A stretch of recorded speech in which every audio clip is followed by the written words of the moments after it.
క్రీస్తు విరోధి ఆత్మ మరొక దుర్బోధ. సంగమ జాగ్రత్త. క్రీస్తు విరోధి ఆత్మను ఎలా గుర్తించగలమంటే, వీరు యేసుక్రీస్తును నేరుగా ఆరాధించకూడదని బోధిస్తారు. క్రీస్తు విరోధి ఆత్మ ఆవహించి క్రీస్తును ఆరాధించకూడదు, క్రీస్తు ద్వారా తండ్రిని మాత్రమే ఆరాధించాలని వీరంటారు. కానీ క్రీస్తు ఈ లోకంలో జన్మించినప్పుడు జ్ఞానులు ఆయనను ఆరాధించారు.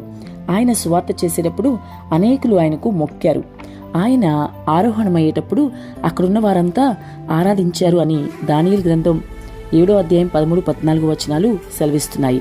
మత్తయి సువార్త 2వ అధ్యాయం 11వ వచనం, 8వ అధ్యాయం 2వ వచనం, 9వ అధ్యాయం 18వ వచనం, ఇంకా మార్కు సువార్త 6వ అధ్యాయం 5వ వచనం, లూకా సువార్త 24వ అధ్యాయం 52వ వచనం, యోహాను సువార్త 9వ అధ్యాయం 38వ వచనం, ఫిలిప్పీ పత్రిక 2వ అధ్యాయం 10వ వచనాలు. ఈ వచనాలన్నీ కూడా యేసుక్రీస్తుని ఆరాధించినట్లుగా చెప్తున్నాయి. ఆయనను పరలోకంలో ఉన్న దేవదూతులు, పరలోకంలో చేరిన లెక్కకు విస్తారమైన ప్రజలు ఆరాధిస్తున్నారు. కాబట్టి ఇది ఖచ్చితంగా దుర్బోధ. జాగ్రత్తగా ఉండండి.